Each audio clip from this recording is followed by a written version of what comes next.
Hey, thanks for stopping by and clicking on this video. I record under the artist name of audiotech Audio. I have releases on traxrecords of Chicago. If you'd like to know more about me, you can check out my YouTube channel and this video here, or you can visit my website at www.audiotechaudio.com. So today we're going to have a look at MIDI and then how we can use velocity in synthesis. So let's dive straight in. So here we are in Logic. I already have a MIDI region set up with some notes entered. So if we take a look at this MIDI region, you can see that we have the notes here on the piano roll, and they are basically laid out in order from left to right. And as the playhead plays over those notes, you'll hear the MIDI notes play back. Here though, you can see that some of the notes are going up and then back down. And this is related to the pitch of the sounds that you'll hear from the synthesizer. So press the playback head here. So you can hear the notes are changing in pitch, they're going up and down as we play those notes. Then if we notice here, these notes are a different color to these notes. So what's happened here is we have changed something called the velocity of these notes. And if you look at this part here, you see that these notes have a low velocity and these notes have a high velocity. Now velocity is related to how hard you play your MIDI controller keyboard. So if you hit a note hard, you have a high velocity. If you press a note soft, then you have a low velocity, which can then have an impact on the sound that you're playing in your synthesizer. So let's have a listen to what that sounds like with high and low velocities.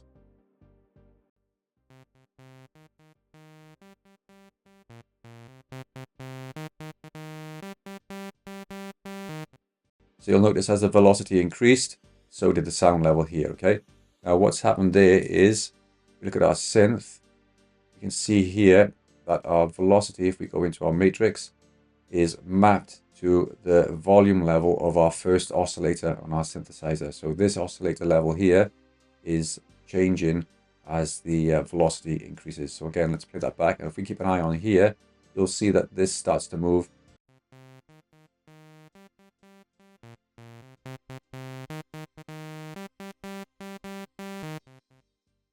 So we can use velocity there to make notes sound louder or quieter when we're playing on our synthesizer.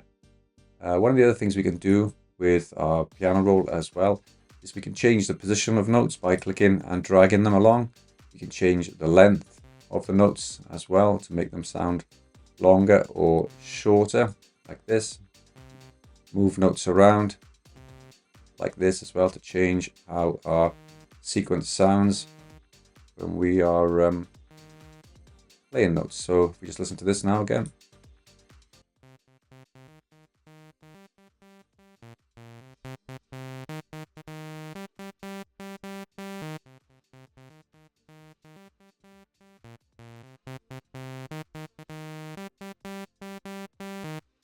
That's how we can do some basic MIDI editing to our notes to make them sound more interesting.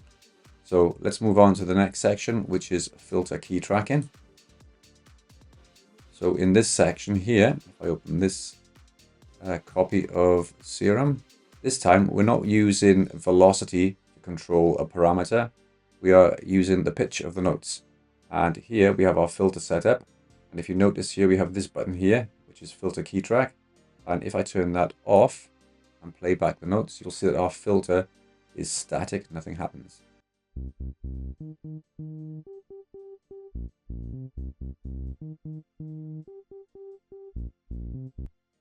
Now if I turn this on, you'll notice that the filter starts opening and closing when the notes are either higher in pitch or lower than pitch. So let's have a look at these notes here.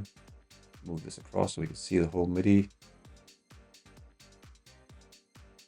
And then we'll watch the filter also open and close as we play those notes. So what we're looking at here now is not the velocity. I'll get rid of that. We're actually looking at the pitch of the notes that are changing this filter cut off here.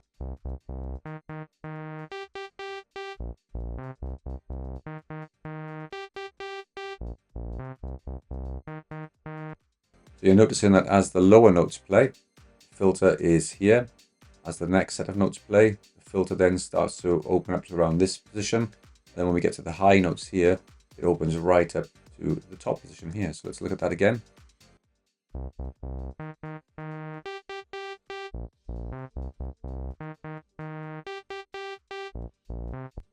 So that's a way that you can make your synthesis or your sounds sound more interesting, is by turning on key track, so that then your filter can track the pitch of the notes and open your filters up to change the texture or the timbre, as we say, of the sound.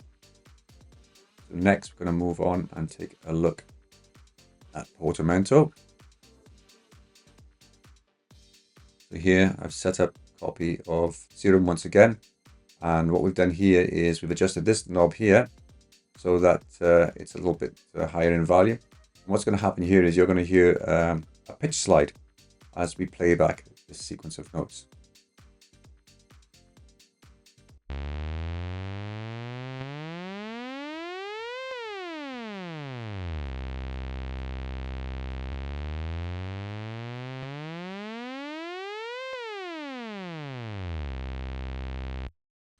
I bring this down and play that back.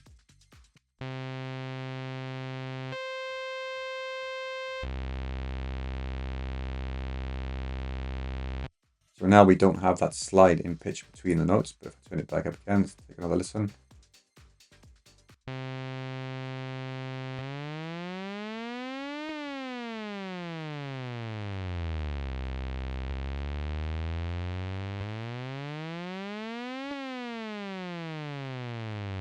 And we can adjust the speed that happens. So if I just turn that knob down slightly, and start that again.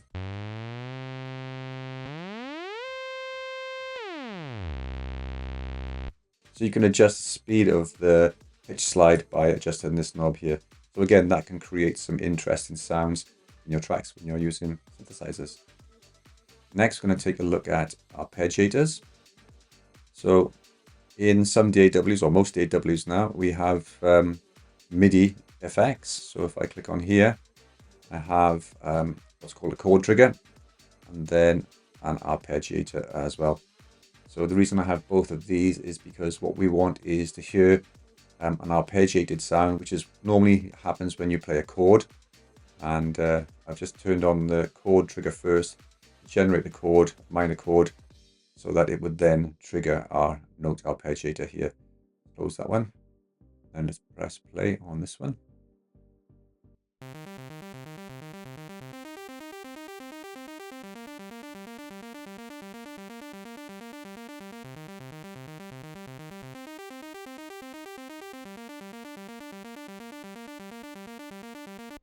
And then in these arpeggiators, we can adjust the speed of the notes that are being played as well.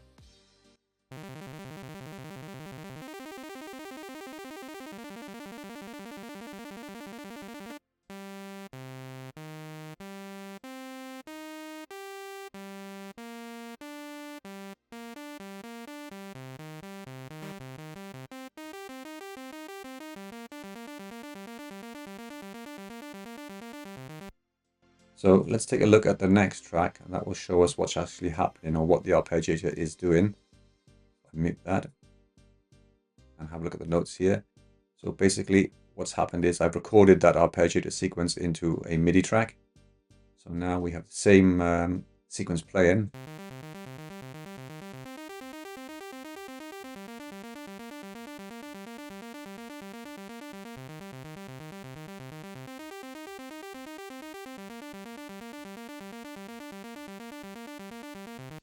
So you can see that this is the actual note sequences that are being played by our arpeggiator. And if we go back to our arpeggiator, we can change note sequences by adjusting some of the parameters within the arpeggiator.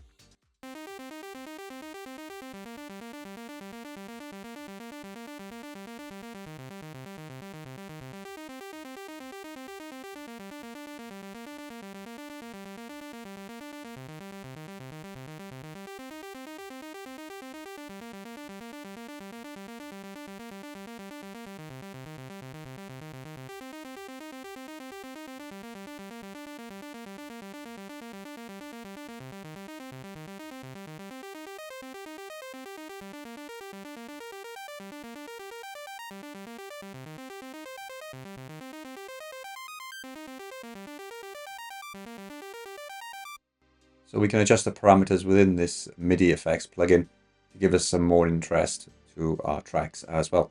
So that would mean if I was to bounce that out now, these positions of these notes would be slightly different because of these settings which I've applied here, which are different to what we bounced originally. So that's arpeggiators. The last thing I want to just touch on is velocity to synth parameters. So let's open this copy of Serum up as well. So what I've done here is I've mapped this velocity source to a parameter. First of all, it's going to the volume of our oscillator, which is here, as we can see. But if we actually go to our FX setting here, I've also mapped it to the chorus mix knob here as well. So that means that when we have high settings of velocity, let's have a look at those again.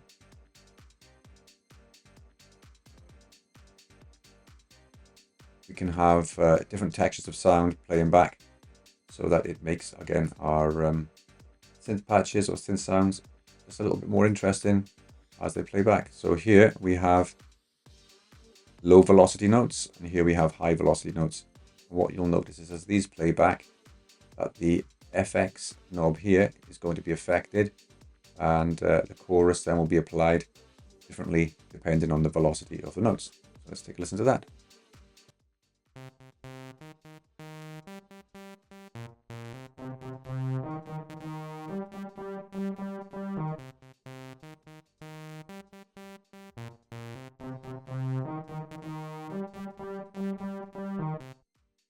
So if we go back to our matrix here, you can select velocity from our inputs here, our source, and then we can decide on where we want to route that from our destination, and it can be routed to many different parameters within our synths to create interest as well. If you are going to route to a parameter, then obviously you have to then change the amount of velocity that's been applied to that parameter here. And you can also do that negatively as well. So that will give you different effects when you do that.